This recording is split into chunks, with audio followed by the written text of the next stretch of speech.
Welcome, everybody. I was so excited about tonight. I am the biggest Lost fan. I've seen every episode up till including last night. And I'm going to have everybody here just introduce themselves and say what their position is on the show, what your role is.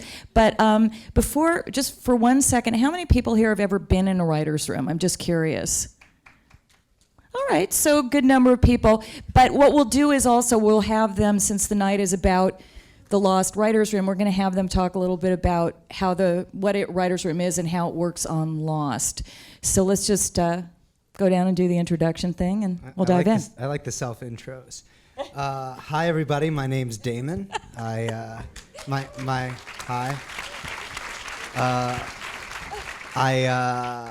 My position on the show, I'm at the crash position with my head firmly between my knees.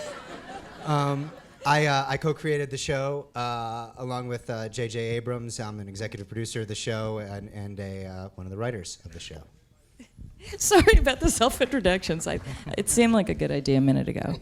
Yeah. Until you bombed, and now. Someone had to do it. Hi, I'm Carlton Cuse.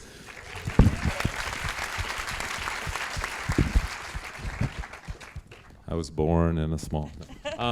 Please hold your applause for the last one. Yeah, right. I am a writer and executive producer on the show. Okay. Hi, I'm Liz Sarnoff, and I'm a writer and co-executive producer on the show. I'm Eddie Kitsis, and for a very small fee, I'll give you their email. Send your scripts PDF, and $5 will get you their home emails. Oh, and I'm the brains on the show. Adam? I'm Adam Horowitz, and executive producer, and thank you. Thank you. And a writer, and partnered with the brains. As weird as this sounds, you've now seen a little bit what it's like in a writer's room. Why You does guys Adam, probably talk like this all day. Why does Adam have a wire? That's what I want to know. Where does it go? They're afraid I might leave. So, What? I have a wire. Lost. It's cordless. Oh, we don't have. We're wireless. So if we want to go do the town hall meeting thing, So we they look can. like Rod Stewart in '81, and I'm like, I'm in the '50s over here. Yeah. You're Jack Parr on Yeah.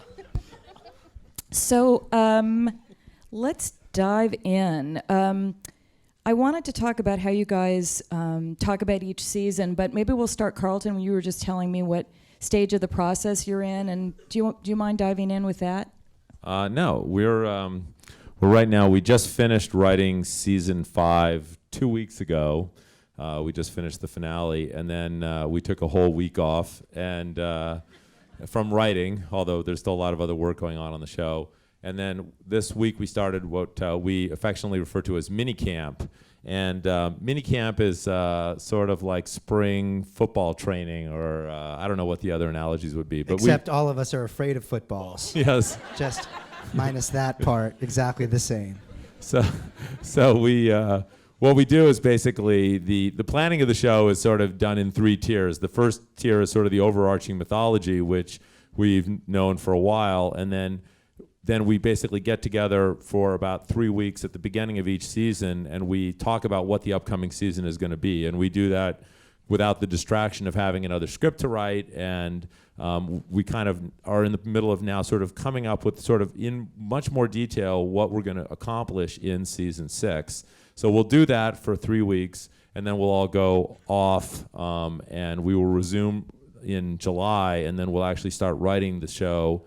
And then at that point, we really write the show episode to episode. So, you know, there are these different tiers. It kind of gives us an organizational structure that we then have in place when we come back, and we actually then have 7 weeks of writing before we start filming on season 6. Can you talk about, I'm not really sure where to begin with this, but there's not another show on the air that has this many levels of storytelling. And even going back to the first season, you had You mean besides Celebrity Apprentice? I mean, besides that. Yeah, but they don't have a lot of subtext on Celebrity Apprentice, and you do. Just so we're all clear. What is your problem with Celebrity Apprentice? Liz loves Celebrity I love Apprentice. that She show. tried to get us all to watch it, and we refused. How much time do you guys spend in the writers' room talking about reality television? A lot of goddamn A lot. time. A lot. It's a dirt. I mean, Let I'm me not ask kidding. you, would you About as rather much- talk about Top Chef or what they're doing on the island? Top Chef. No, we actually talk a lot about Top Chef. That's But that's it's hilarious because every show they have their reality shows that they watch. It's why the so business. now Liz is trying to suck us into Celebrity Apprentice. I sucked them into It's a Top train Chef. wreck, man. and It's it kills a a lot of train wreck. time where we could have been working, so it worked. All right, but other than Celebrity Apprentice, We have video games. That was the demise of season 3. It was the video games. That's why the sub is called the Galaga. I'm just gonna. It is gonna be the absolutely straight man true from tonight. playing That's Galaga. actually, yeah. Guys, Robin has a question. No, Seriously. no. Sorry. I'm sitting here. I'm happy. I'll just set you guys. You can fight her way up in. and you like- can go do your thing. But I may This is even what it's move like on trying to pitch an another idea in the question. Yeah, writer's by the room. way, You just welcome talk to the right over Lost the top Writers of Room. her. This is recreating the writer's room. All right, I'm going to abandon this question for the moment. Tell me how the writer's room works. When you're breaking a story, do you all go into the room and do you sit around and bat around ideas? Or let's say it's a typical week. You've done your mini camp, so you sort of know the arc of the season or where you're going, right? Looking at me like It's a very, to basically just start it off, there are a couple different phases in our script process. So once we're actually into the writing of the show and we kind of have our season-long plan, then it's time to say, we walk in and say, all right, let's start talking about, episode 503. And, to just use that as an example, this year, that episode was, Liz was one of the writers on, and it was an episode called Jughead. And we've written the scripts for 1 and 2, or maybe 2 is being written at that time. So there's a lot of sort of stacking that's going on. But we start with sort of a blue sky process. And we basically say, okay, what's the story about? Who's it about? What are we tracking on and off the island? And basically, okay, at the end of episode 1, we saw that, Faraday had basically knocked on the hatch door and activated Desmond. So what happened next? We're going to pick up Desmond on his way to Oxford, England, and back on the island. They're skipping through time. So we've got 2 stories going there. There's the Faraday group, who's basically getting captured at the creek, and then there's the Locke group, who's just hooked up with Sawyer and Juliet. So we have all these sort of threads to pick up, and we say, here's where we're going to start, and here's where we're going to end. This is literally going to be the end of this episode. And then now we talk about Top Chef for a while. Yeah, then we talk about Top Chef. do you talk about Top Chef first thing in the morning or On during? Thursdays, yes. Yeah, all right.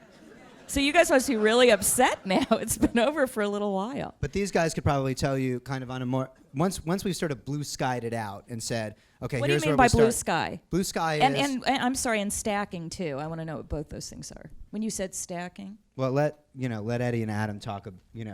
Liz. Or Liz. I don't know what the hell he's talking What is- about. Well, Wait, wait, actually, the day usually starts with us in the room waiting for Damon and Carlton. It ends So that let's way just too. start there. And blue sky, what it means is we know in minicamp we might say the first 5 episodes, and we say episode 3 is going to feature Sawyer or whoever, I can't remember which It was Faraday. whatever. And so we will have the beginning and the end point, and then we just start talking about like individual stories. Like, in seasons past, it would be the flashback, because that was always the more fun thing to break. How did someone get to Australia? Jack was married. So let's do that. That sounds a lot easier than them finding water. But the blue sky phase is it's a time where we can think about just whatever we would want in the episode, scenes we'd want to see, things we owe, things that, Things no one wants to see but us, like Geronimo Jackson, but But I think also we spend a lot of time coming up with pitches for them. I mean, that's our job, is to come up with ideas we think that they're going to like, or things that we want to do, and things that we think have legs, so that, when they come in the room, we can have a really good jumping off place to say, hey, we have 5 pitches and they hate them all, and then we start from scratch. But it's supposedly what we're what we're supposed to When do. you guys come up with those things to pitch to Damon and Carlton, do you guys three and sit in a room, or are you by yourself in a room and they're in another room? Or Oh no, we suffer together. It's us, and there are some other writers on the show who aren't with us tonight, and They're alive. They're alive, except for Brian Vaughn, who's in the trunk of my car. That's true. But we will basically we'll have the blue sky session. We'll say, okay, well, this story is going to have, Sawyer goes to a dentist. So we will then, they might Spoiler. leave and go to editing. Fine. Spoiler. Oh, that hasn't aired yet? No. Yeah, we've run out of ideas. No. So we will then take what we talked about in that morning and kind of flesh it out a little more, so that when they get back from, let's say, editing or doing something else, we can then have a discussion about what that is. Yeah, and then basically, the blue sky phase is anything goes. You might have a scene idea. You might basically just have a rough story idea. You might say, what is the antagonist up to in this episode? And this season was a little bit different because we had all the time travel, which was just completely fucked. But no, I mean, it was harder. It was much harder. But like the organizing principle of flashback stories was really great. So you say, okay, it's going to be a Jack episode. So which Jack story are we going to tell in this? Are we going to talk about his marriage with Sarah? Are we going to basically do the episode where we discover that he's got tattoos? No.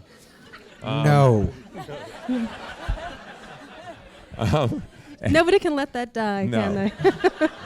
I beg of you to let it die. It was cool. No, it was. So Even here. Even here, publicly. So then the great thing about television is it provides a certain organizing structure because it's a 6-act form. I mean, there's these commercial breaks, and so basically we start working out these stories, and there's usually 3 stories in a Lost episode. There's an island story, then there's some kind of off-island story, and then there's usually some kind of a sea story. And from the very beginning, the idea of these off-island stories was to sort of get a break from the island, and they're like little New Yorker short stories, and those are usually 6 beats. And so if there's 6 acts, we sort of think, well, there's usually going to be 1 beat of that story in each act of the episode. And those are a lot more fun to break than island stories. It's very hard to come up with, well, what is the particular mission or trek, or what are the characters going to be doing that's, interesting and engaging apart from just servicing the mythology. And then there's usually some kind of third little story that gets stacked in there. So we put those in on whiteboards, and we all sit around in the room and do this together, and we put all the beats of those stories down very specifically, and then we put up a 6-act structure, and then we start saying, okay, which beats would go in which acts, what makes sense, and then it all sort of kind of starts to coalesce, and it looks like becomes more like a jigsaw puzzle or a crossword puzzle where you're filling in pieces, and you kind of get a sense of what sort of story do you need, how many more pieces do you need to tell a story in a particular episode.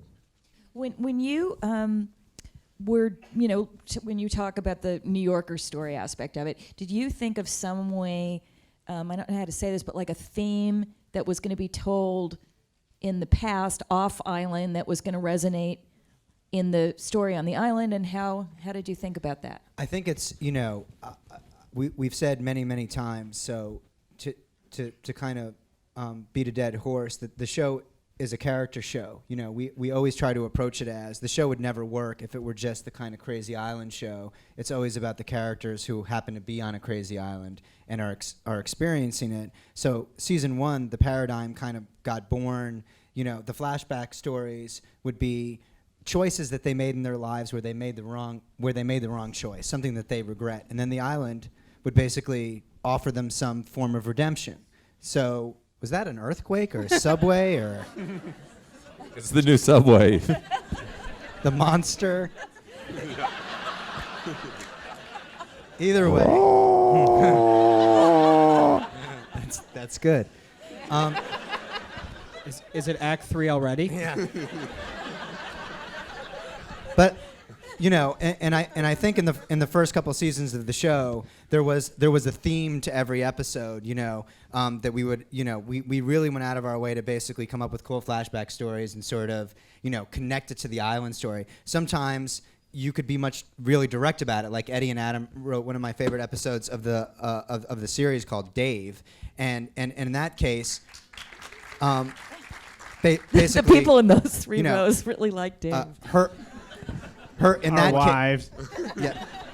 In that case, Hurley has seen Dave off the island while he's institutionalized, and he's also seen him on the island. So your brain goes, I understand why they're telling the story at this time. But then there are the episodes like Outlaws from season 1, where basically Sawyer is running after this boar that basically came into his tent and trashed it, and that becomes a metaphor for the man who he holds responsible for killing his folks, and he went to Australia and got conned and killed the wrong guy. But in that case, it's a little harder for us to sort of connect the dots, but that's kind of what we held ourselves to as long as we were doing flashback stories. The game changed a little bit when we went into flash forwards. But using that episode that you were just talking about, since you said it was more fun to come up with the off the island story, did you come up with that first and then go, what can we do on the island? Well, how did you go from that to we'll have a boar crash into his tent and that'll stand for the guy? You know what I'm saying? It does sound like there's a monster out there, doesn't it?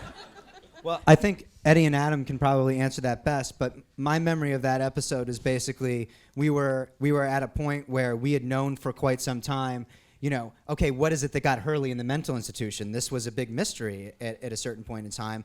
We introduced the idea that he was in a mental institution. That's where he first heard the numbers, but we never explained how he got in there. So we went into the room and character. Okay, let's start, and it happened in minicamp. How is it that Hurley got into a mental institution? And then that became the foundation of the story, which was an emotional foundation. Yeah, we had spent a lot of time talking about Hurley and his backstory, and a lot of stuff that actually wasn't in that episode but appeared in subsequent episodes, but in all sort of trying to figure out what got him in the mental institution. And then the character of Dave we talked about for a while, and then as we were sort of forming that, the idea of him seeing Dave on the island came forward. And the other thing was, well, what was going to be the inciting incident? And if you remember at the time, he was trying to date Libby.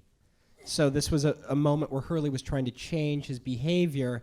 And so what was the thing that completely screwed him over was that there was a pallet drop. Out of nowhere was all this food, all this ranch dressing.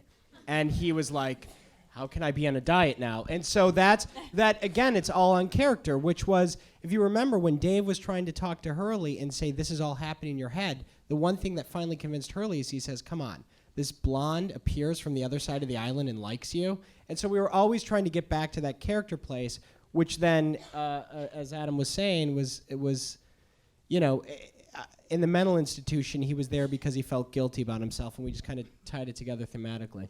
Yeah, I mean, I think what you kind of are gleaning from this conversation is that we spend virtually all of our time discussing the character dynamics, and then the mythology is sort of like the frosting on the cake. I mean, we always try. I think that some of the, a common mistake in doing a mythology show is to have the characters focus on the mythology or to obsess about the mythology, and then that's all that matters. We basically have our characters, as you notice, spend very little time talking about the mythology, and they're much more concerned about their own sort of personal dynamics or the social dynamics or a bore or an imaginary friend or whatever else, and then the mythology gets woven into basically a completely kind of character-based story. That's totally what got me hooked on the show, but I love what you said about looking at it, the bad choices of, like, even though I'm a writer, I watch like an audience member, and I like it when I can't, when I'm watching a story and I can't see where it's going. But the way that you articulated, they made this bad choice, they have this opportunity for redemption, just really brought things into focus for me. How do you handle it? You've got such a huge cast, and so you're doing a Jack story. Do you guys think to yourselves, what am I going to do with all these other people, or you just don't worry about it? Or, how is that? How do you think about the giant ensemble nature of what you're doing?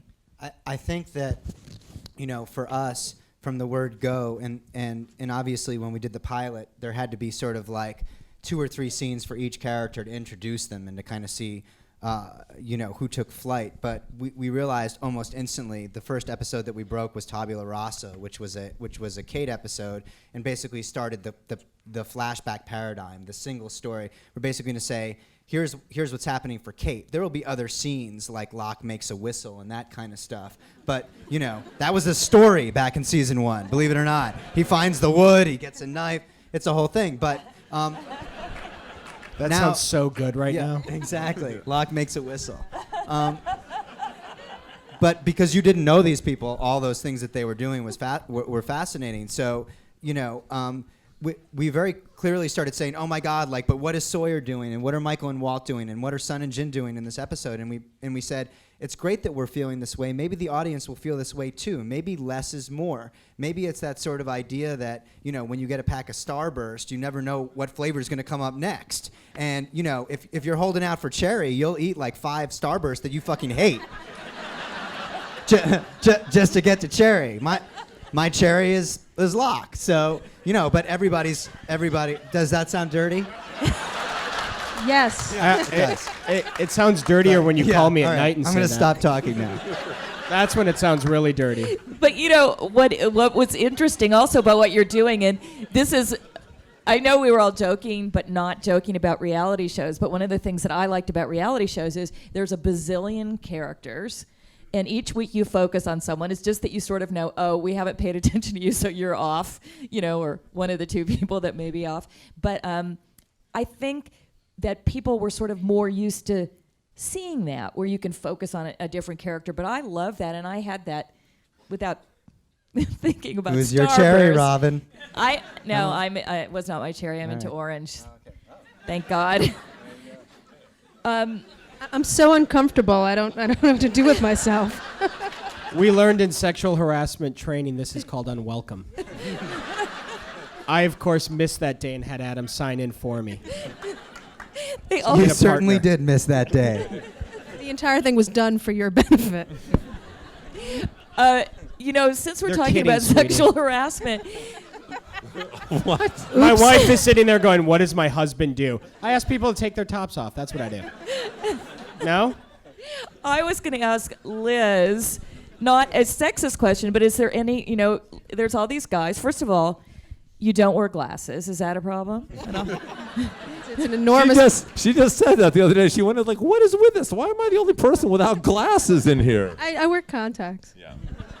But is there any, you know, anything you would like to share about? Are you the only woman? Is there another woman? Non-stop discrimination and abuse. No, I mean just what it. You know, I think it's just a thing. You know, I mean, I've been doing this for a while, and I'm generally one of 2 women at most in the room with a bunch of guys, and you know. She's dirtier than us. And I'm dirtier than they are. No, it has made me, you know, I guess as a sort of, I'll say it flatteringly to myself, as a defense mechanism, I certainly am. But, you know, I love it, actually. These guys are the greatest. And, you know, you couldn't ask for more fun people, better people to be around all day long. And we are, I mean, this group has been together now for 4 years. You have your own little island. We You're are stranded our on your island. own little island It's called a a hell of a writer's lot room. of time to spend together, and we're lucky, I think, because we get along as well as it seems we get along. But I think just as far as the characters go, I do think that we spend a hell of a lot of time talking about them, each and every one of them, particularly in minicamp. And we work really hard to come up with an arc for them for the season, so that nobody does get left behind. I mean, there may be seasons that will feature one character more than another, but for sure we get to everyone. And Wait, were you always planning to have Ben be such a big part of the show when you first brought him on?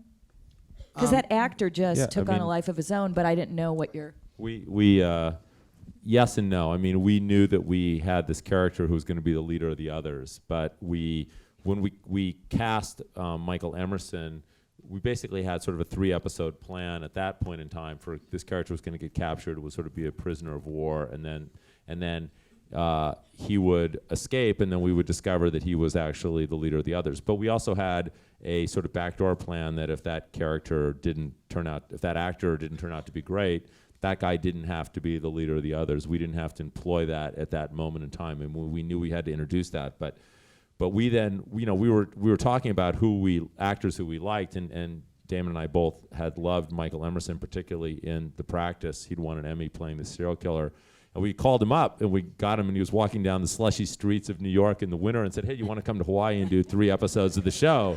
And he was like, yes. And then he showed up, and he was unbelievable. And this is, you know, the important thing is we're not overly didactic. We try not to plan too much. I mean, it's the metaphor we like to use is it's like a road trip. We know we're going to be driving from New York to Los Angeles, and we're going to stop and we're going to visit Chicago and Kansas City and Denver and Salt Lake City. But every day we get up, we decide whether we're going to take the interstate or the rural back roads. And so in the case of Michael Emerson, we were so activated, all of us, is by his performance as writers that we ended up putting him in 8 episodes that season and then made him a regular. And most definitely, yes, he did become immediately, we were like, yes, he will work, and it will be great to employ the leader of the others gag. And it really kind of came down to watching dailies and having him say, got any milk? And that was literally the turning point where we all watched those dailies and we're like, okay, this guy's money. I mean, well, a good actor will take what you've given them and show you what to do with them or inspire you. And when you've got to come up with that many episodes, one after the other, you're just looking for anything that will inspire you. So, because he just really blah, blah, blah. I didn't have a finish for that sentence. Do you guys find... We'll work on it. Yeah, thank you. Thank you. We'll Get have back to something me for you in in about 5 minicamp. minutes. Yeah, Spend exactly. 5 minutes in minicamp. Do you guys find that you, as writers, fall in love with certain characters? You were talking about Eddie Kitsis, this question was made for you. Yeah. I would say that you find that you respond, like obviously Adam and I grabbed Hurley early on. And we love writing Sawyer when Sawyer can be snarky as opposed to get into father issues, which we leave to other writers. But Who are the father issue writers? No, I'm just saying, like the show, like Sawyer will Gotta have... go there, right? Sawyer will get into like really deep, dark stories, and we will tend to do the ones where it's like he and Hurley go to, what was that?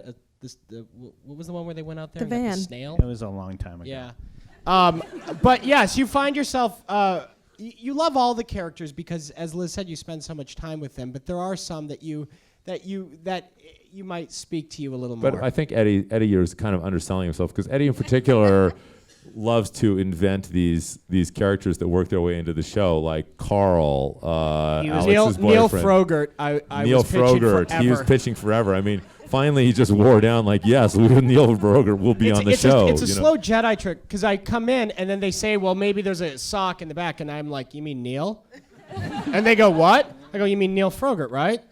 He's from Tallahassee. And they're like, haha. But I keep saying it. And then finally, you will find 3 seasons later, I think They're in a one of them will mobisode. go, well, maybe, he's talking to a sock like Neil Frogert. And then they look at me and they realize I've won. It's a long Neil con. Frogert gets hit in the chest with a flaming arrow. So who's really won? Really? But Damon, that was awesome. Yeah, it was.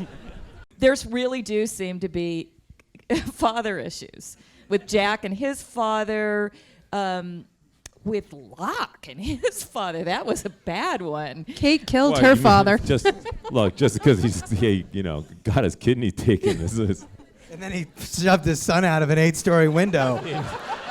Come on. No, I mean, I think that everybody, looks at life through a certain prism, and, whether it's from your own personal experience or, it's dramatic storytelling. I was obviously kind of raised in the Star Wars generation, and so sort of, having a very complicated relationship with your dad is, sort of fundamental in the way that I looked at it. And I was watching the Olympics with my wife this summer, and Michael Phelps had just won like his 6th gold or something, and I turned to her and I said, this guy really fucking hates his dad.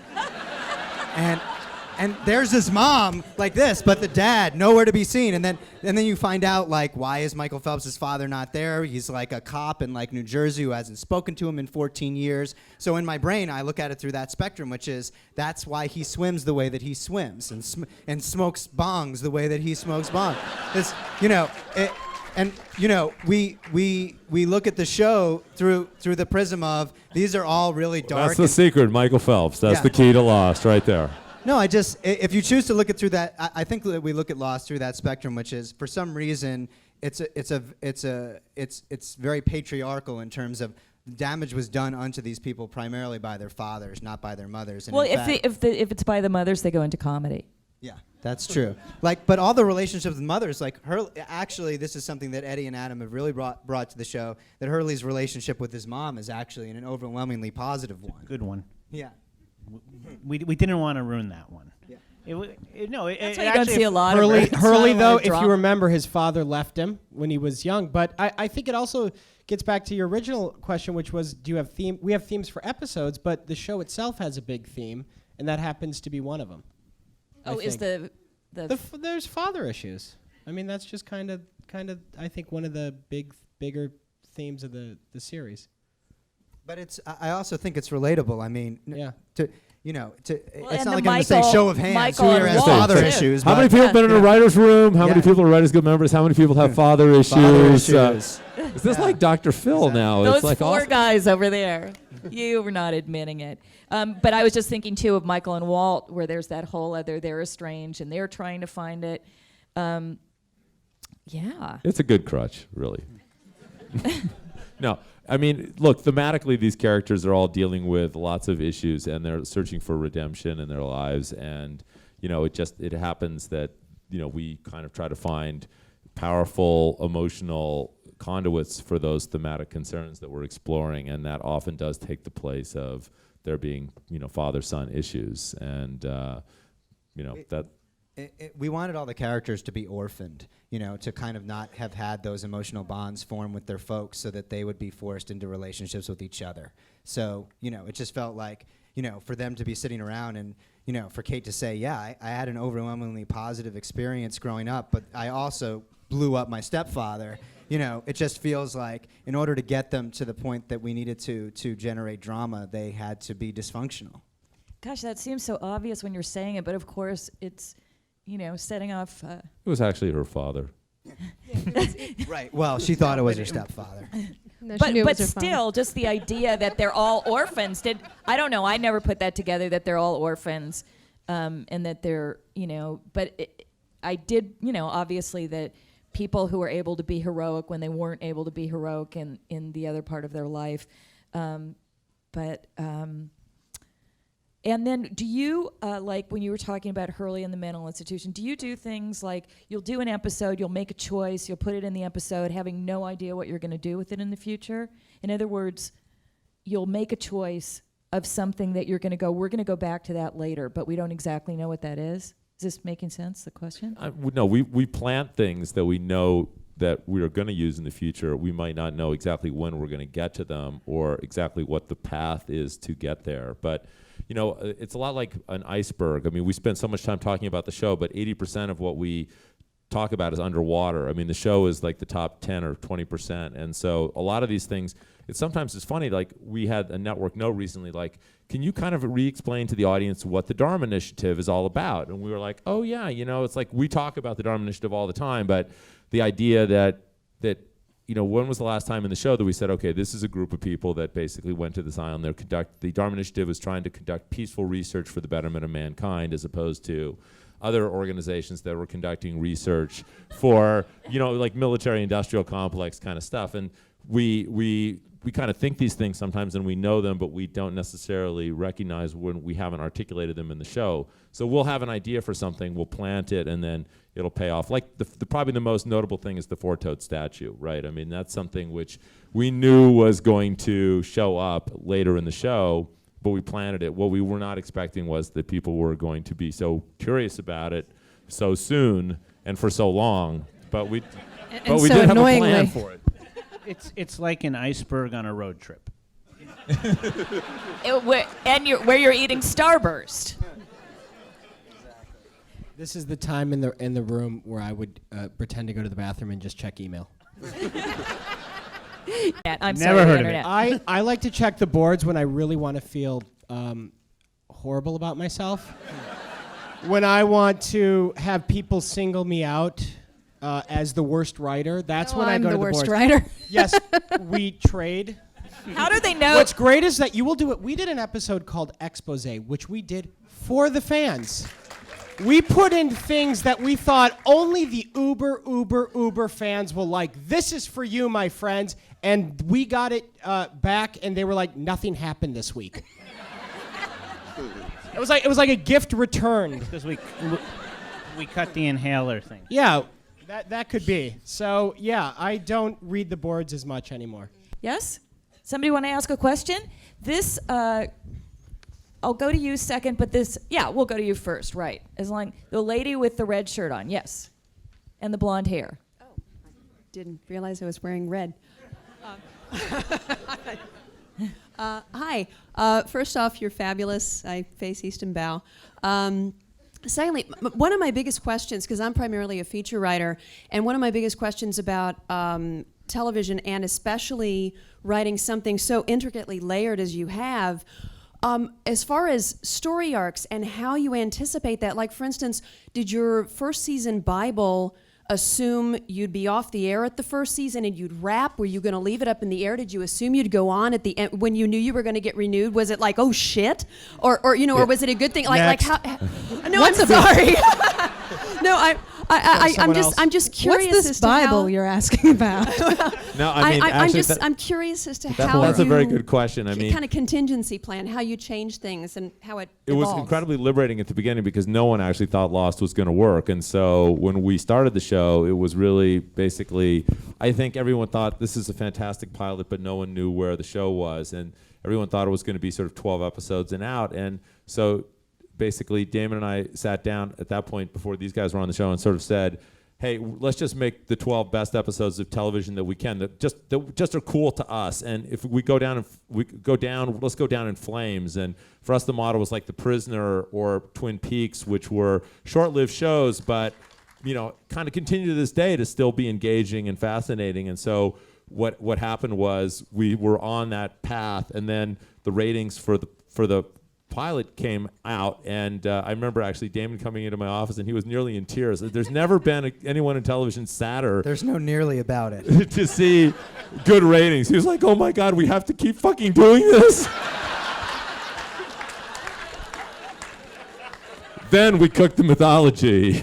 And that was true. We started doing it a little bit, and then really between the first and the second season was when we did kind of the hardcore baking of the mythology that was sort of built for the long term, which was when we started mini camping. But we did concoct enough mythology to kind of get us through the first season, and we knew certain things that were down at the end of the line in the show, and we had some big sort of things that were demarcated. But it really was at that point that we said, okay, this show now does look like it's going to go for a while. We really have to now build it for a 100-episode model as opposed to a 12-episode model. And to that end, we anticipated that there was going to be a big problem. So very early on, certainly early in season 2, we began lobbying for an end date for the show because we realized that eventually, if we had a destination, our airplane was going to get there, but we were just going to have to keep circling it until we ran out of gas. And we all know what happens. It's not the nicest landing. So, but the network was obviously looking at it as the show is still a hit. Everybody's watching it. It's unheard of to announce an end date for a show this far in advance. So, we basically said, you don't understand. It's our job to look forwards because we know exactly where we're going and how much story we have. But once we reach the point where we can no longer continue to work towards something and we're just working, you're going to see it. And then the audience started responding, oh my God, the show's going nowhere. And then the network started seeing, oh my God, those guys are right. And it wasn't a told you so moment. It was basically they decided to end the show based on the fact that creatively, exactly what you're talking about, the absence of a plan and the idea that we were having to spin our wheels became very apparent. And we didn't that's know how we whether got the an ending. mythology had to last 2 years or like 8 years, so that was kind of where we, and that was the key point, and then we started doing episodes in season 3 where the guys were locked in cages, and it was, I think, because we metaphorically felt like we were locked in cages. And there's no metaphorical about it. Yeah. And then we did the tattoo episode, and then the network negotiated the end Let date. it die. Let me tell you something. It is going to be a good morning tomorrow. Sometimes you need to do the tattoo episode. I just want to say A one thing public about lynching. I honestly want to say one thing on the record about the tattoo episode. I walked into the room and I said, it would be really cool. And everyone said, what? And I said, if the others had their own sheriff. And she was like really mean and like she questions Jack. And they all looked at me and said like, oh yes, that would be cool. And then, but sometimes Carlton and I have terrible ideas that we're excited about, and the writers have to do their best version of executing them. So the pendulum swings both ways. So, just the writers put their names on the scripts that they write, but every single story, every single one, Carlton and I put our names on a lot of scripts. Most of the finales, most of the premieres are broken by everybody on this, on is it a table? Is it a stage? I don't know. All these people, and then everybody else on the staff. We all take equal responsibility. We riff dialogue. It is down to sort of the macro beat. So we're all writing as sort of a hive mind. So anyone, if it's the story that you're responding to as opposed to the writing, and there's a difference, the stories are all cooked by everybody. So I mean, when Robin was alluding to this outline that's available in the library, it's 40 pages single spaced, and really an outline for Lost is between 20 and 40 pages single spaced. That's how detailed we break the stories in the room before we go off and write them, and so they're fully constructed, and that work is all done collectively. So I'm very unfairly picking on that episode because we all worked on it together. Because they do it every day. Guys, and I do, since we're bringing up the outline, very generous of them to offer it up, but it's a really, really unusual opportunity for those of you who are not just Lost fans, but writers, and you can go to the library, check this thing out. It's unbelievable. The energy that they put in the outline is the pace of the show. It's just great, and it really is worth it to go take a look at it. So if you can get yourselves to the library, you should. This question is for Liz, Eddie, and Adam. How do you handle it when they come in with sucky ideas? I mean, no matter how jovial you guys are, they are I think they said it best. We do our best to execute them. Yeah, but how? I mean, like, are you direct? It Do you have depends. to be diplomatic? We're also close enough that one of the great things about there are bosses who are like, this is what we're doing and that's what it is. I will say that the great thing about Damon Carlton is that they're very they listen to our opinions, and it's the kind of room where you don't have to worry about, is my idea bad or not, because if it's bad, that's okay. It's a room where you have the freedom to not be good in it as well as be good in it, because any idea can get something. I think it's unfair to call it coming in with a sucky idea too, because the truth is just about any idea when you start, I can't tell you how many pitches start with, this is the bad idea, and then it sparks something in someone and we just go from there. But if it's really hateful, we just give this look.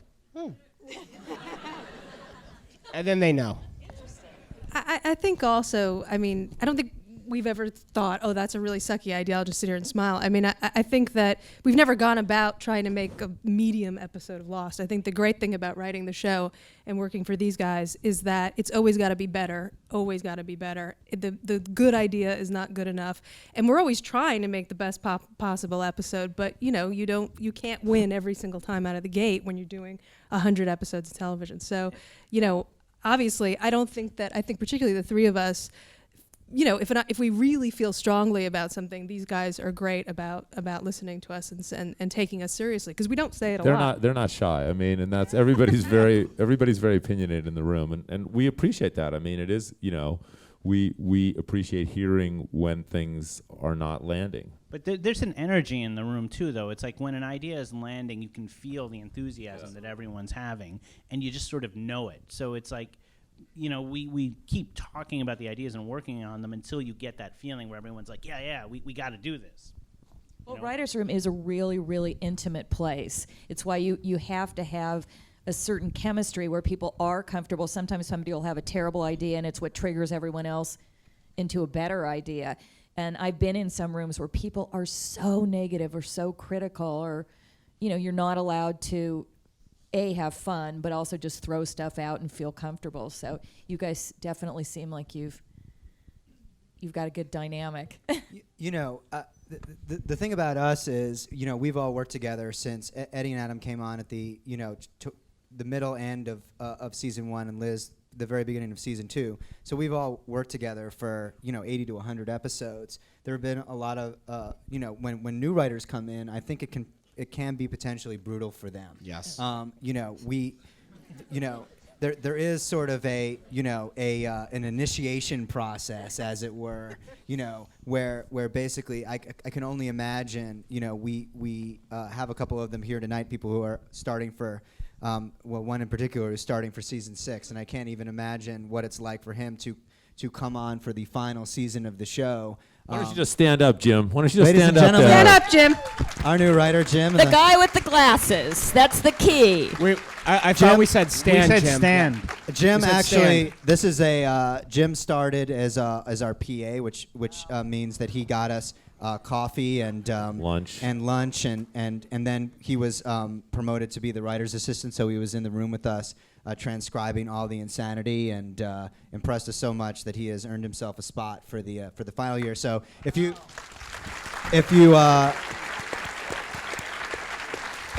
guys do not like our explanation of Jacob, Jim, right there, his idea. Let's go to take more of your questions. I know the gentleman back there with the hand way up high, the white shirt. Yeah, yeah. I don't know how to identify people. Hi, I'm a huge fan of the show. I think it's great. I would just wonder, this is going to come out badly, but do you ever dig yourselves a hole and go, oh crap, how do we get out of this? Well, Walt, there was a lot of pragmatic difficulties with Walt, and then, he's 3 times the size that he was in season 1. We have taller ghost Walt. We throw lines at it, but it's very difficult because he was at a that actor grew up during the last 5 years, and so it's hard to go back into a flashback with Walt right now. I do think, though, that one of the things that we love to do is to paint ourselves into a corner. We make choices that we ordinarily shouldn't make, and that forces the show to change. It has to change in its storytelling, and it has to change in its direction. And kind of what we like to say is, we paint ourselves into a corner, and then we realize, hey, maybe we can walk up the wall. That's what nobody's expecting. And then the good news about walking up the wall is the paint on the floor dries, you jump down, and then you do it again. So, sometimes it works fantastically, other times it doesn't. But I think one of the reasons that the audience watches Lost is the same reason that we go to the circus and watch the guy in the high wire. There's a sick part of all of us that wants them to fall, just to see what would happen, even though we'd be mortified if it actually did happen. But I think people watch our show. I like the beauty and majesty of Yeah. of the event. Why do you go to the circus? Eddie? Why do I? Yeah. I like the cotton candy. Beauty and majesty. Yes, right in the front here. Wait, the microphone's coming because we all want to hear the question. Hi. Sort of a two-parter. First of all, network involvement. You have a show where leaks are really dangerous. And on a lot of shows, networks get scripts early and know the whole story and the whole plan for the whole season. So how do you keep the network happy while not telling them, or is there someone that you go to that really won't tell anyone anything? And the other part of that is, it's just a general question of something I think I missed. How come Jack couldn't bear to look at Aaron or be with Kate because of Aaron, and then all of a sudden it was okay for him to be with Aaron? And did we, we've been talking I'll take amongst the first ourselves. question. Did you? I just want to know if that was answered and I missed it somewhere, or are you going to get to And that? Eddie, you can take the second. No. I would love to.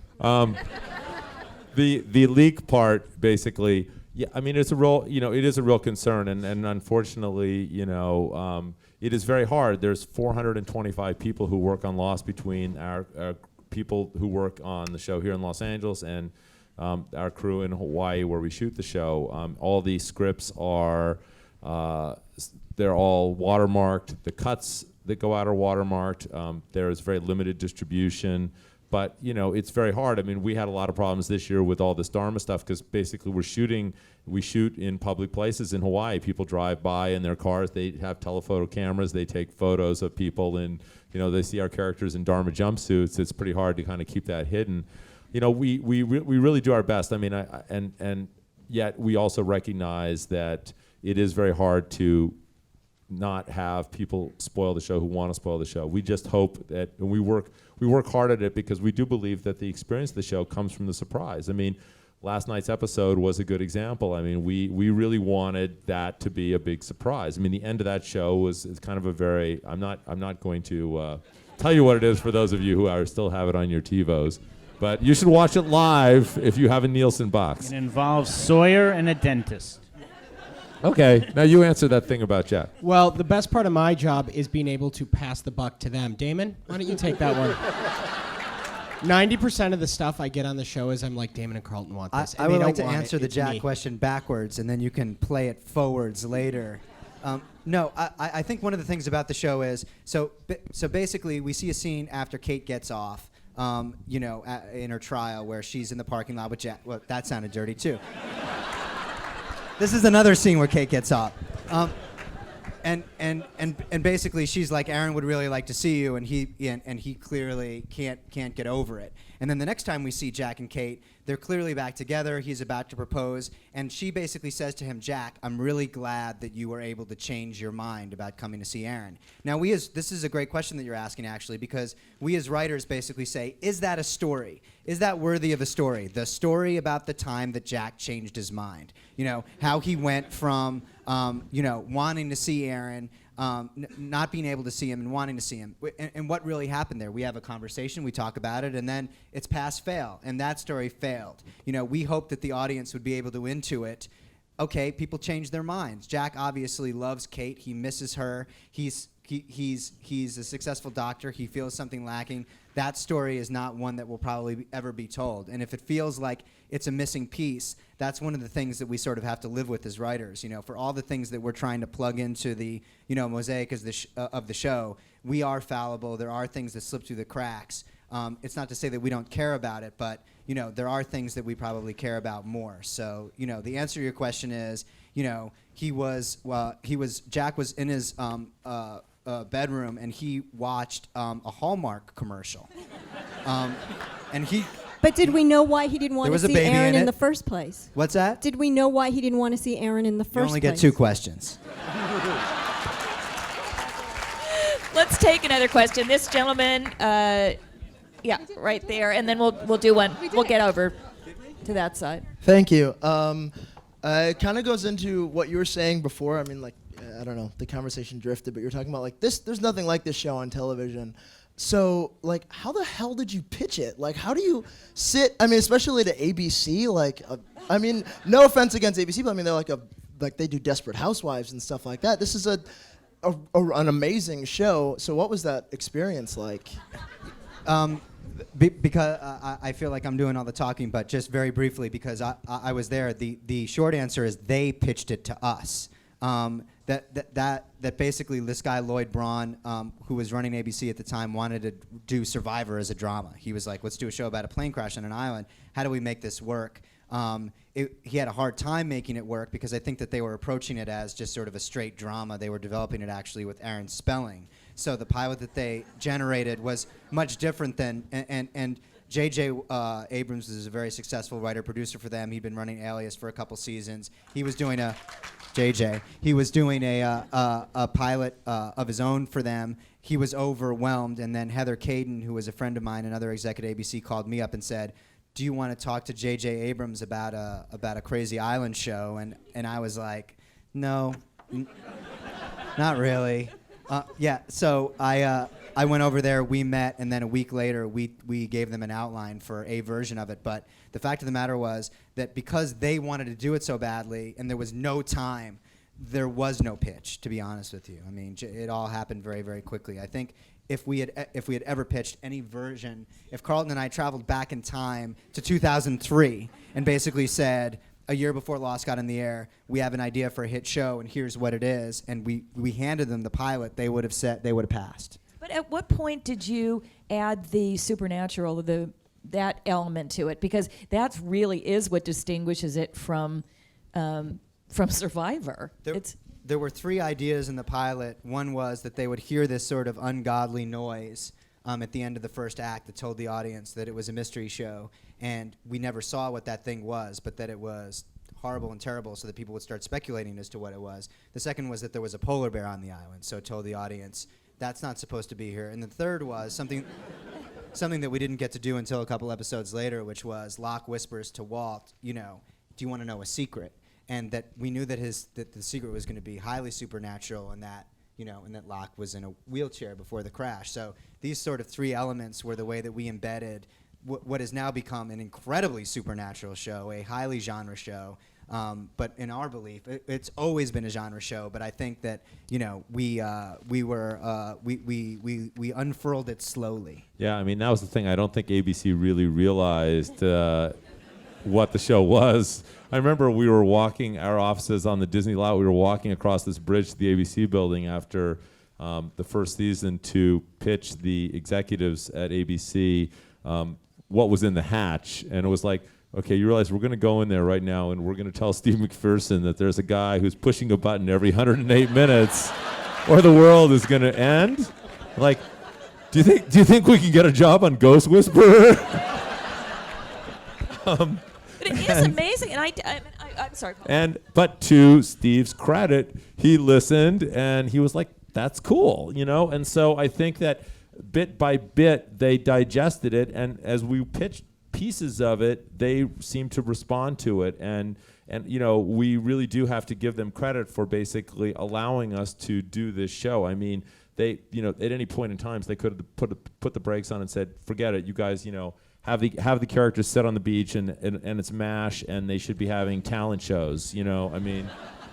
But that's watching the pilot, that is what got me hooked, because the plane crash was unbelievable. I mean, you felt like you were watching a movie, and then that supernatural stuff or whatever you want to call it was so weird. I thought, man, these guys are really bent. I have to see what they do next, because I just didn't see it coming. So it really felt like it was going to be something, and I always loved, Twilight Zone and X-Files, and there really hadn't been that show on where you didn't feel like you didn't know what the rules were, and very cool. All right, I'm going to take a question. That gentleman right there, stand up. Yes, no, behind you. Yeah, that guy. Sorry. We'll do you next. We're going to go to him and then him. I'm Sorry, trying buddy. to be fair. You guys are talking about a lot of the supernatural stuff and the fact that it's a mythology type show. What's the biggest leap of faith that you've ever wanted to pitch to the audience that didn't make it, that did, like the polar bear, what's the biggest sort of leap of faith that you've wanted to put in the show that didn't make it? I think that pretty much, everything that Once we you Everything get made button it? that you have to push for every 108 minutes. Everything after that is there is no too crazy. No, it's true, which is the thing is, if we like the idea, that sometimes we pitch stuff that's just not good, and you basically go, we don't want to do that. But everything that's good, it really becomes a matter of timing, and you basically there have been some ideas that we had to wait to spring until the audience was ready for them. I think if we had basically, He's still But doing, have you he's ever- Still, he's still doing like time travel. Okay, so we knew that we were going to employ this time travel element. Now that is obviously making the show much more overtly genre, as Damon said before, and we decided that at the beginning of this season that we would do that, and in fact we sort of hinted that we were going to do that and got out in front of it. We actually were kind of concerned this season that because we were doing something so overtly genre, and that there wasn't really some sort of kind of plausible real world explanation for everything that was going on, which was kind of the case earlier on in the show, that might alienate the audience, and we were concerned about it. But by the same token, that was the story that we wanted to tell. We knew we were going to do that, and we always feel like, hey, we have to be bold in our story choices, and if we aren't, then we're not really being true to the show that we're making. So we were prepared for the fallout of introducing time travel, and fortunately people seem to like it so far somewhat. I think one of the things that we do is an idea starts as a 10. So Carlton will say, what if they're all sitting around the fire and the fire goes out and Walt shoots lasers out of his eyes? Just as a joke. And then we'll go, actually, that's not bad, but, what if he's slightly psychic? So it's taking a 10 and making it a 1, so it's a little bit more palatable. But getting back to the laser idea is good, though. It is good, isn't it? Not bad. You've still got another season, Carlton. Sure. You can still get it in. To take the example of the pushing the button every 108 minutes, what was that about that idea that made you guys go, this build a lot of stuff on this. You talked about an idea having legs, but I think that we got to the season 1 finale was all leading towards the showdown between Locke and Jack, and their showdown was very basic, which is Locke is a man of faith, Jack is a man of science. So their argument, Locke is basically saying we're supposed to open up this hatch, that's why we're on the island, and Jack is saying it's a piece of metal in the ground and it's completely arbitrary that we're here. So basically whatever they found inside had to put those two men to the test. And so we said, well, what if there's a computer where you have to push a button every 108 minutes, but at the end of the episode where we introduce that idea, it's Jack who has to push the button, not Locke. So Locke is basically saying to Jack, okay, it's ridiculous. Let's not push it and see what happens. And it's a way of basically saying, is there one part of Jack, the 1% of him, who's like, if it is right, I don't want everyone to blow up. So we basically said, if Locke can convince Jack to push that button, we can convince the audience to hang out in the hatch for an entire season. And it was also basically that idea that you take a mythological idea and you turn it onto character. So the critical component was, okay, what, you're going to find something in the hatch, that's sort of a mythological question, but how do you make that a character-based question? So as Damon just said, the work on that idea was trying to figure out how to make that mythology, revolve on this character axis between these two central characters, Locke, who represents sort of faith, and Jack, who represented empiricism. And now on a lighter note, Eddie and Liz and Adam would like to talk about the word standoff and how it associates with the first 4 episodes of season 2. Please, no, I insist. It's an inside joke in the room, but if you remember, first we showed you we were in the hatch, and then Kate went in the vent, and then there was a standoff with who had was it Desmond? Desmond had the gun on them, and then we kept coming back to that. So it felt like every time we were trying to move forward in the season, every time we got to Blue Sky, the next episode was like, oh, where are we starting? Standoff. And it was like for 4 episodes in a row we were starting in the same place, but we persevered. Standoff. All the way in the back row there. Not you.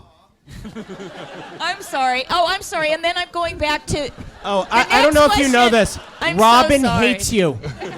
You took her parking spot, and she sorry. remembers. It's hard to, I'm Robin, very I present. don't think you're going to get a job on The Price is Right.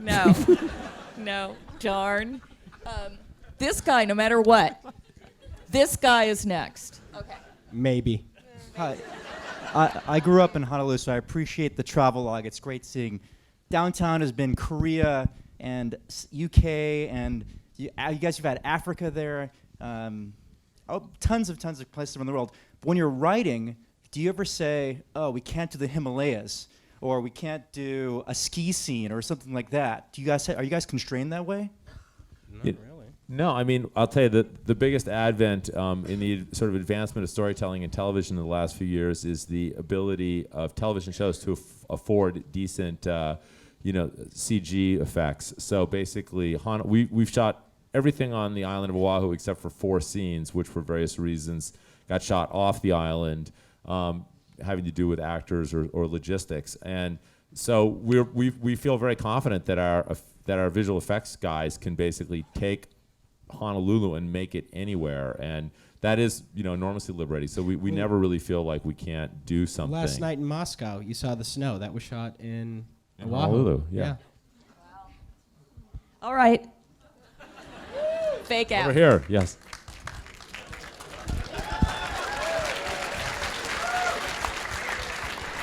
This better be good. Really? I know. I really hope I don't suck.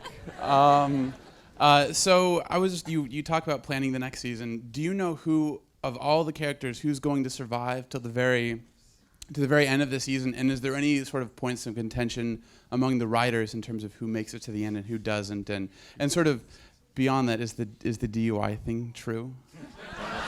The DUI thing Yes. is absolutely not true. I know Yes, that it is true. That isn't that we kill people because they got DUIs. Yes. I'm sorry. Liz is against alcohol. Liz fired these actors. No, I would say this. We know who we arc out characters, so we know who is going to die when they die. I will say that when it comes to those episodes, sometimes it's very hard to let go, and you will start. I know we planned all season for Charlie to die, but what if he didn't? What? I don't want to throw off the road trip, but maybe Charlie lives. And that's how we know it's good, because if we're having this emotional reaction over losing these characters, hopefully you will. The only real fight we had was over Frogurt. But then but when the flaming arrow idea was pitched, we had to concede. That is actually a true negotiation. And sometimes they die a little sooner than we originally planned. I think that the audience believes that you save 24 has actually sort of mastered this as storytellers, and that's another show that I personally love. And really, when I saw the pilot for it, I was like, how are they ever going to sustain this premise? And I think it's a testament to those guys that they have and done so splendidly. But the fact of the matter is they will kill characters at any time during the season. If you wait until your finale or a very special episode to kill someone, we always felt that we wanted the audience to be watching any episode of the show, knowing that any of our characters could die at any time. So there are times where we're talking about an episode, maybe 4 or 5 episodes upstream from where we were going to initially kill someone, and say, oh my God, the time has actually come now. Now is when it would be the most emotional or the most shocking, or both. Yeah, I mean, when Harold shot Libby and Michael shot them. the actor Harold Perrineau, which we didn't do in the finale. Yes. So, next question. Yes, if you dare. This gentleman right here. Why don't you stand up? Yeah. You. So that we'll know where you are. He wants applause. Come on. My family just was from Guam, so we were very excited to know, how to get there. Wow. Shout out for Did Guam. you know that Shout out the for plane Guam. actually had to refuel in Honolulu before it made Guam? Yes. Okay. Mm-hmm. My question is, as far as season 3 finale, it seemed to be just one of the highlights of the series so far. Did you know after it was filmed that how exciting it was going to be and how game-changing it was going to be? Obviously, one of the things that we've been talking about for a long time is that these flashbacks were finite, and the audience was asking us whenever we'd go to things like this, how are you guys going to sustain this flashback idea forever? Aren't you going to run out of them? Because the really exciting ones are when you meet a new character the first time you find out Mr. Echo was a warlord pretending to be a priest. That's cool. And every story you do after that becomes a little less interesting or revelatory. So we had known for quite some time that we were going to do flash forwards, and that those flash forwards were going to tell the stories of the people who make it off the island and are now struggling with their lives off the island and are desiring to go back. But we could not pull the trigger on that idea until we had an end date. Because once you do that, you're at the end of Act 2 in your 3-act structure of what the overall series arc is going to be. Once we negotiated the end date, we got word about halfway through season 3. We basically said, it's time to do this. So the question is, do we want to start doing the flash forwards in the premiere of season 4, or should we do them in the finale of season 3 and Trojan horse them like they're a flashback? So people will watch it and they'll go, oh, great, it's another Jack story. Oh, he's got a beard. Oh, he's depressed. Oh, here's Sarah. He's crying again. But you change the game at the end, so they suddenly realize this is a Jack from the future. And when we first talked about it, we were like, it's a no-brainer. We have to try it. The fact that we had to do it for a 2-hour as opposed to a 1 hour, so we actually had to do 8 beats of fooling the audience before Kate got out of that car, and that's the moment where you go, I don't understand what's happening here. But it took a lot of work. But we knew it was going to be awesome. Literally, I will say this: we constantly question ourselves. We beat ourselves up. That was one moment I will say on the show that we knew we hit a home run. We were like, they will fucking love this. I just, for 1 second, something occurred to me, which is because of the way that you guys tell stories, sometimes characters die and you do see them again. Do actors ever go, listen, I know I died, but can't you work me back into the show? Or Well, I mean, lessens the blow when you talk to an actor and say, okay, you're dying, but that doesn't necessarily mean you're done on the show. I mean, we have had those conversations because, obviously, look, that's the hardest thing. That is literally the hardest thing that we have to do is actually call an actor and say, we're killing you off. But but there is a big caveat on Lost. I mean, John Terry was dead when the show started. That guy's done like 20 frickin' episodes. So that's Jack's dad. Yeah. So it's a good thing to be dead. We actually in the writers' room we have headshots of all the principal actors who've recurred on the show, and they are in that. And there's a living category, there's an RIP category, and there's an undead category. So, like, Kate's horse is in the undead category. So when they don't come back, is it because you just have nothing left? Is it? Well, I'm not going to. Is it like you can't stand the actors? Or no, it's usually that a character's story runs out. You get to a place, and then sometimes there's pragmatic concerns. I mean, we're not like J.K. Rowling, who's writing, Harry Potter and can control every aspect of her world. I mean, in our case, we are interacting with, as I said, like 425 other people and actors and lives. So, Adewale, who played Mr. Echo, was a prime example. He was fantastic on the show, but he was from London. He moved to Hawaii, and it was just culture shock for him. He just did not like being there. He was away from, his entire, network of people that he knew, and he was like, I don't really want to stay here. And so that was a case where we, killed him off prematurely and sadly, because the actor was not comfortable. He just didn't, he got island fever and wanted out. And that was basically, so sometimes there are those pragmatic concerns that we have to address as well. I just want to say this one thing. How are we doing on time? Are we okay? Last night, watching the show last night, I don't have a watcher, watching the show last night, no matter how many times Saeed kills somebody, even as he's killing them, I know, shit. Oh. Well, listen, you guys he just kills spoilers. Kate. Saeed It's not a big deal. But I was just going to say, sorry. He kills Kate, and that's it. Go ahead. It doesn't matter. He's killing somebody all the time. But because of that, the look on guys, that... here's another spoiler. Jack goes like this.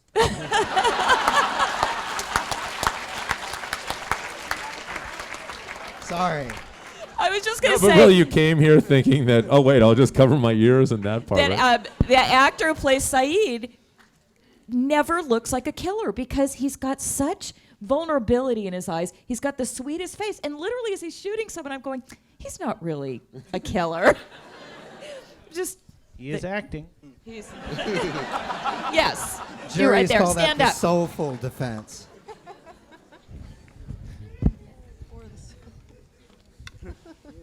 Hi, I'm a writer, and I'm wondering, after the number of years all of you have worked together on this show, what individually working on this show has done in terms of your development and growth as writers, and whether it's improved it or made it worse. And for and for Carlton specifically, what do you do with the other writers to help them to develop to become showrunners and take over your job? I feel like Carlton was really green when he came in, and I've really worked with him. He was rough a around lot. the edges. I think that the thing that's really the best part of the show is that it's a very collaborative environment, and we really, this team on the stage here, we all kind of are involved in all the decision making on the show, and everybody knows what's going on. And so even if these guys are not necessarily making decisions, they are aware of what all the issues are and what the decisions are, and we consult with them and collaborate with them. And I think that's the best way that you learn as a writer. And I think other shows don't have writers' rooms that are this intensive. There are many shows that writers go in and they'll pitch specifically to the showrunner and go off and write an individual episode. And those can be good shows, but they're just a different learning experience. People will contribute everything. I mean, the last half a dozen scripts in this season were all written pretty much collectively. We break them. We all know the story. People get assigned scenes. They write those scenes. They turn those scenes in. We coalesce them. Yes, I mean, maybe at the end of the day, Damon and I will go through and polish and sort of, kind of make that all kind of more consistent. But the process of writing those scripts is an incredibly collaborative one. And if you kind of subvert your own individual ego as a writer to the collective ego of everyone in the room, it makes it an incredibly joyful experience. And honestly, I think in the case of our show, it really makes the show what it is. So that's fascinating. Is it because you're not as far ahead as earlier in the season? In other words, earlier did people do first drafts and then you get to a point where you're just kind of out of time. So Yeah, I mean, for now we're doing 17 hours of the show a season. So usually by the time we get to about episode 13 or 14, and also right before the holiday break in December, it becomes an all hands on deck situation. So for the 2-hour finale, everybody up here wrote in equal parts on the show, and then Carlton and I have our names on it, so we did go through it and and sort of do a unifying field pass. But then there are also scenes in the show that Liz will write better than I will because she gets those characters better, or Eddie and Adam will. It's basically like, I'm not even going to touch that scene. Please, do it for us. And I feel that Lost is a show with so many voices. There are shows, if you're writing an episode of The Mentalist, it has a very specific voice because the characters are sort of going through the same, procedural rigmarole every episode. But for Lost, the voice is actually, an amalgam of all of us and the other writers on the show, sort of coming together, and I think it's all the better for it. yeah, and I don't think you could pull off the high wire act that you guys are doing if you didn't have a whole team that was working together where you really could hand off scenes and get something back that was good enough to be on the show. I've got a new method. I'm going to pick 3 people in a row so that we can, get the microphones going. I thought you were going to say something like, everyone now gets a Sawyer nickname. Like, yeah, what's the deal with LaFleur? Liz? What's the deal with Eddie? LaFleur? I'm sorry, LaFleur's awesome. What do you mean? LaFleur gets things done. He's the head of security. Okay, all right. That's who LaFleur This is. gentleman, then that person who's not in the back row, but I'm sorry. These are horrible nicknames. And Colonel Yeah, Mustard. you, stand. Not you, the guy in front of you. Yeah, you. So we'll go you, and then this guy over here. Yeah, you. Thank you guys all for coming tonight. Damon and Carlton, over here, I used to work with you both at Nash when I was in casting. So my question is for all of the writers up there, as far as your relationship with the actors on your current show. I think the audience is really sort of hanging on your dialogue to listen for clues. Oh. Stand up. They want I'll you to look stand at you up. guys too. So you guys are all like, who's asking this question? Why, it's the man in the blue. I'm so happy. So because I think the audience is really listening to your dialogue to hear what the other levels or layers of the show is, how important is it for your actors to really be sticking to the page? And how upsetting is it when they sort of are on set riffing or... No, they don't riff. I mean, they stick to the Very dialogue. and very. What? Yeah. No, I mean, they look. We have Ana Lucia riffed. Dead. Occasionally.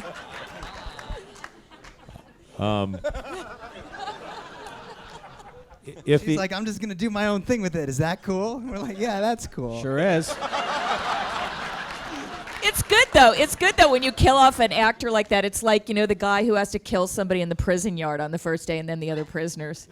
Fear No, that. They really, if an actor your wants to change a background? line, then the script supervisor on set calls us and basically asks if it's okay. But the kind of the general rule of the actors is if they have a problem with a line or dialogue or anything, they should call a day ahead of time. And sometimes the actors will call with ideas or concerns or something's not working, but it actually happens much more rarely than you would think. The thing that's also interesting is the actors really have no idea where they're going. I mean, they only get the week script. They don't know ahead of time what they're playing, and it's actually kind of cool. I mean, I think they're very present then. They're doing the show. They don't know what's coming next. I mean, they may know what's coming 20 pages next, but they don't know what's coming in the next episode. And we think that's actually kind of a good thing. I mean, occasionally there's something that we have to explain to them so that they know how to play something, but most of the time they're in the present just in the same way that their characters are. And because of the nature of the show, they not only don't know where they're going, but they don't know where they've been. So when Terry O'Quinn says to Walt, says to Malcolm David Kelly, do you want to know a secret? He didn't know what the secret was, which makes it more fascinating because if you say the secret is you were in a wheelchair before the crash, he's going to play that. And it makes it much more surprising when it's surprising for the actors, we feel, and it's always worked. And what's amazing is the cast, without any exception, have been so understanding about that process. So never have they have we gotten a phone call where it's like, wow, I really wish you told me this before I played 2 seasons of something else. How long do they have? When do they get the script before they shoot it? How long do they have to prepare with a given script? What part of the season? No, at the beginning of the season, they get a lot of lead time. By the finale, they pretty much are getting it like a day or two ahead of when. As they're you guys shooting. finish the scenes, you hand them off. And Liz, who actually worked with David Milch for many years, is like, they don't need a script. They only They'll figure it out. just need it the day of. All right, yeah, that guy. Did we figure out? Yeah. Okay. My question is, got that guy.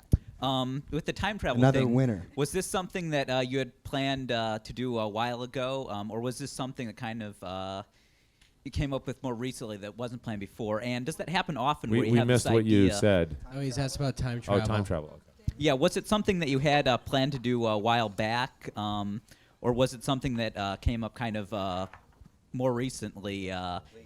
And how often does that happen, where you come up with an idea for an arc that you didn't plan before, and something that may change ideas that you're about to do with the new arc?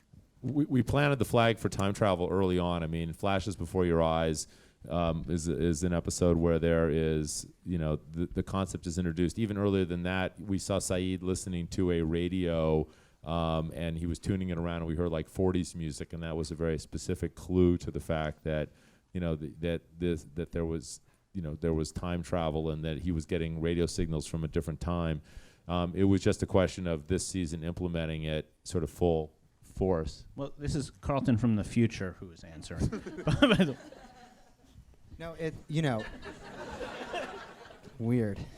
Will you tell us what the ending of this series is, Carlton from the future? It's a giant turtle. They all know. It's obvious if you watch the show. In season 1, when they first get to the island at the end of the second hour of the pilot, Charlie says, "Guys, where are we?" And basically, we were asking the audience, it's time for you to start playing along. Where do you think they are? And the audience started giving us their answers. And hell. Purgatory. No, there were 2 primary theories that emerged. The first was that they were in some form of afterlife, and the second was that that there was some sort of time travel going on. I think for people who kind of grew up on the Planet of the Apes and that sort of a thing, anyone who's seen the Galactica finale, this idea of where am I? Spoiler. No, I'm not.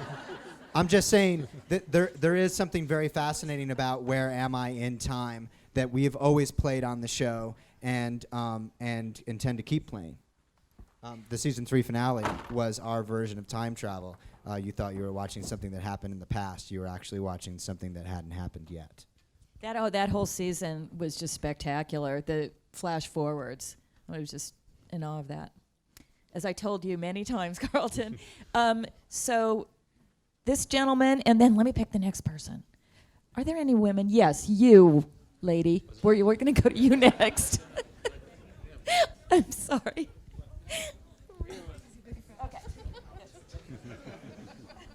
Hi guys, big fans of the show.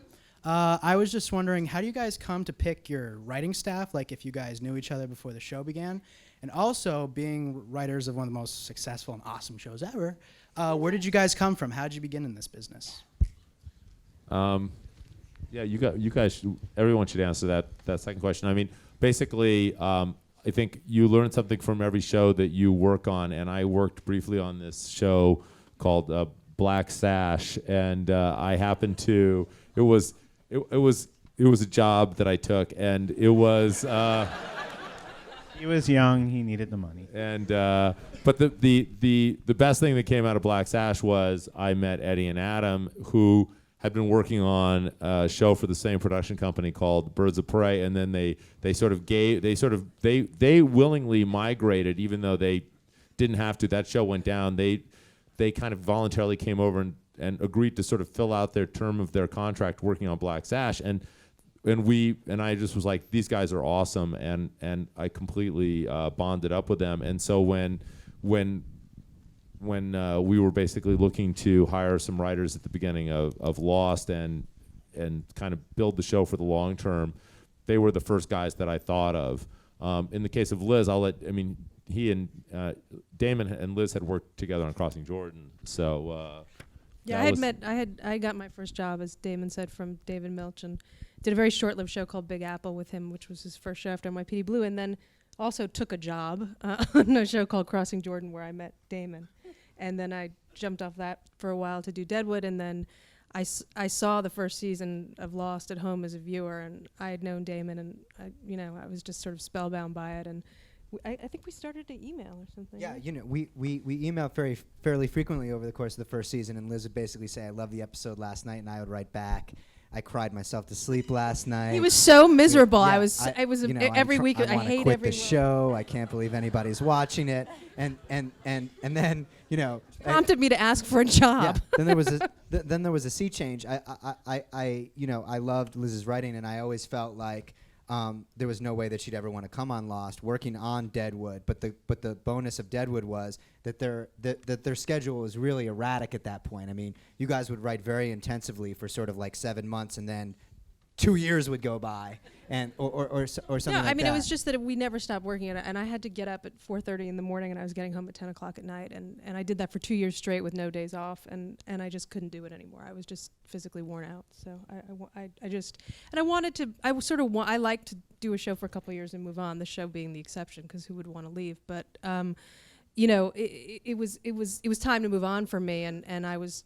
I was really excited, and then Carlton was nice enough to agree to hire me as well. And you guys want to talk about how you guys got started? Well, we were in Desert Storm. Recon. No, we went to college together at the University of Wisconsin, and we started out the way a lot of people start out, which we were assistants. I was an assistant to a couple of movie producers, Joel Silver and Scott Rudin, and. So consider yourself lucky, That is Jim. Desert Storm, isn't it? Kinda. So I learned the business that way, and Adam was a PA on Tales from the Crypt, and we lived together. I had nothing to do with the show, but applaud all you want. Yeah, he dropped dailies off. I dropped dailies off. Yeah, he did it well. So we would write at night, and we literally would write. We wrote like a Simpsons spec, only to learn no one reads those, and then we wrote an animated soap opera, only to learn no one cares about that. And we just kept writing script after script until it kind of got into the right hands, and we were able to. We wrote a feature spec that did not sell, but got us an agent, got us ultimately on our first staff job, which was the much-loved remake of Fantasy Island. But what you'll learn is the key to this business is like Carlton said, we worked on the Black Sash, and we met Carlton. That is the key to the business. No, the key to the business. That's it. There you go. That's the tidbit. Work on Black Sash. The key to this business is relationships, and that if you can meet people that you get along with and you work well with, it doesn't matter if your show is a little show that no one is watching and it's a complete failure, or if it's the biggest success and you're winning Emmys, because the truth is you're collectively meeting people that the show that may not be doing well today, there's a person on the show that may go and create the next Lost. And when you meet people and you start to work together, like I could work with these people on the stage forever, for the rest of my life. I love them, and including Robin. Yeah, not so much Adam. Robin, do you want to partner up?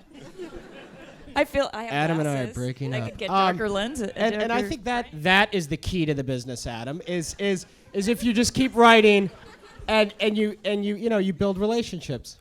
What he said. Well, I mean, I think it is a good point, too, just to make that it's not necessarily the way to meet people is on great shows, because I've actually met writers that I'm still friends with, that I've worked with, but you really get a feel for who the person is and how their mind works when you're in that intense situation. So it's just, if you get an opportunity, even if it's a shitty show, you may meet someone. Liz, do you want to talk about how you got started writing? Well, I did Robin. Were you listening? But I mean, what were you doing before that? No, I know you got your first job with David Mills, but what Yes. were you doing? I was just bumming around for a really long time. No, I too was an assistant. I worked for a bunch of. See, you didn't say movies. that. Yeah, I didn't say that. No, I thought I talked enough though. I worked for a bunch of movie producers as well, and I didn't know that I wanted to be a writer until I was in Till my you found your voice. till I was in my 30s, which makes me seem really old now, and I'm sorry I said that. But and so I met David very quickly, and I was very fortunate in that he gave me a job on the show because he's like that. So, but I did bum around in the film business for a while, and I brought a lot of people coffee and lunch. And Did dinner. you know you wanted to be a writer at the time, or you were just No, I had trying no to find idea. out? I had no idea. It took a real process of sort of a life-changing process to figure it out. Well, I mean, that's another good thing is just you don't always, start out immediately knowing what it is that you want to do. Guys, how many scripts did you write before you got your agent? Actually, 3. Oh, all right. I was hoping it was a real lot so that everybody could feel better about how many did we themselves, but- write after that till we Yeah. got a job, and that was a lot. But we actually just wrote 3 scripts before, or 4 maybe, I don't know, 3 or 4 that we wrote. We actually were very lucky that we were signed by agents right away. But that being said, they don't. They can't just call someone up and get you a job. So that was where the real learning process started for us, because we still had day jobs. We still had to do, be assistants and while we worked or tried to get, jobs. Do you guys want to take that question, or? Yeah, please. We have time for, I don't know, 3 or 4 more. Yeah. It's like a crazy. Yes. I feel like this should be a chick question, but it's just a question. You said you give each character an arc each season. Do you give each season a theme? And if so, what would you call season 5's theme? And would you care to share season 6's theme if you have it already? Well, Jennifer Godwin from E. Hi, Damon.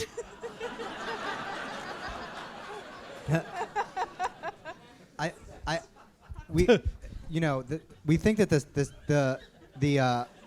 the theme of season 5 is, this whole idea that was sort of launched actually as the last line of dialogue at the end of season 3, which is we have to go back.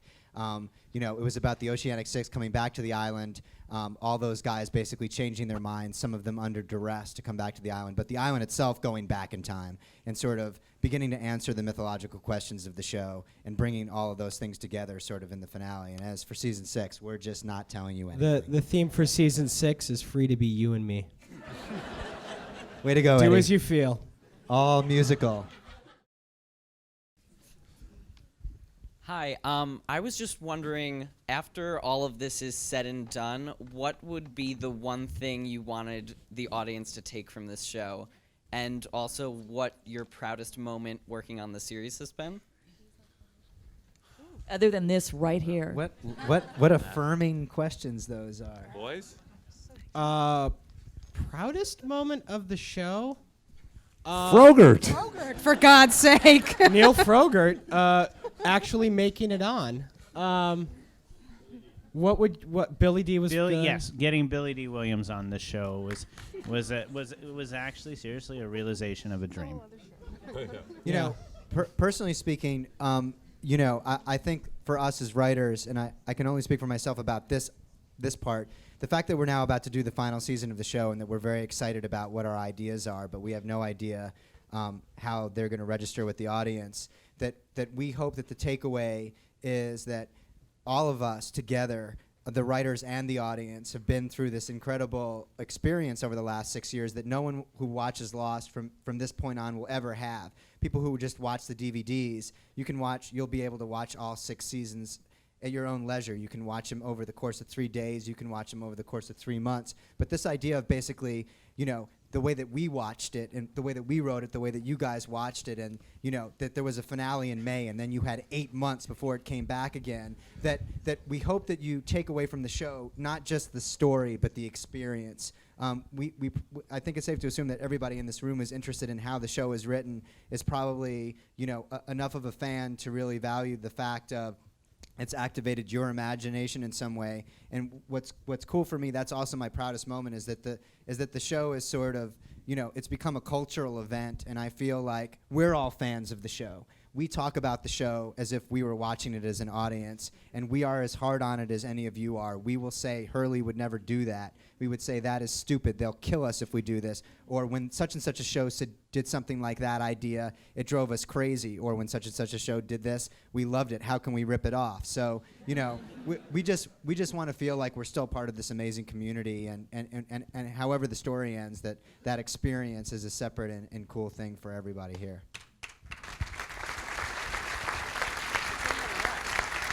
This was just such an incredible night. I mean, It's I was okay, so I brought excited. And Purell.